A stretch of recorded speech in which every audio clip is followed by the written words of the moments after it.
See, this is a good way to explain when people would say, if you remember all your lives, then how come you can't tell this or you can't tell that?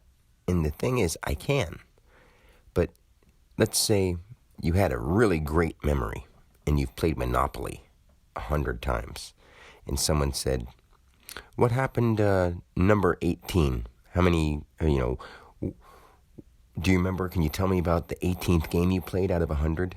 And you would say, let me think. And if you went through a event and something happened that was similar, you'd be like, I remember that one time I did this. And you wouldn't even be able to put your finger on if it was the first time, the second time, the 20th time, the 18th time. You know what I mean? Unless it was a significant event, like it was the first time you ever did it, or like you made this is the 50th game. You know what I'm saying? I'm trying to be really simple with this scenario.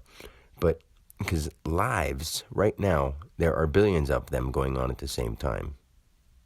Billions. The key is the letters and the numbers. The letters and the numbers are literally always working.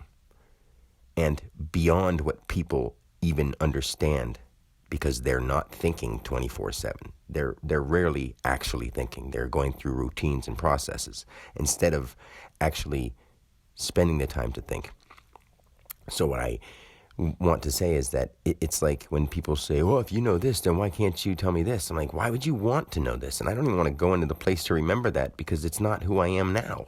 Like, do you want to remember who you were 2 weeks ago? Like, unless it's going to give you some kind of, good reputation or some kind of ego boost. Like, do you really want to remember a past life that isn't here now? I mean, I know them. And I don't want to remember them. Just like I don't want to remember the pains that I had as a teenager. Or I don't even want to remember the good things in my life so that I get stuck on them now. Because what's the point? The deep down truth is you've been doing this forever so that you can figure out how to increase the livingness itself. How you can make life better for all. Not just you. Not just your friends. I mean, that is so simple to know. But people have gone so long out there hunting for what they want for their own or to make them and their family, healthy, happy, and safe, that they didn't realize that that's always really been what it was, to increase the world and make it better for everyone, not just you. That's it. And to learn that and sit with yourself and be like, I've got to learn how to control myself so I don't get too over anxious or think that I should be, entitled to have this when someone else doesn't have it. People have to learn that instead of being taught you are worthy of every single thing out there, no matter who has it.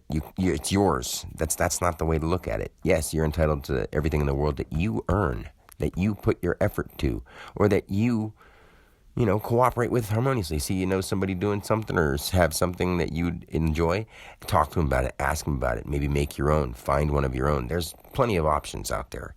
People have to realize that it's not just about going and taking what you want. It's about learning, experiencing, and allowing. And that all is, of course, there's many details to what you do in your life. There's billions of things, but if you stay conscious, you won't need too many words to explain. Just be smart about what you do and actually make sure that it's not harming anything and it's being, logical and loving. As gooey as that may sound, it does work to live that way. Till next time, peace.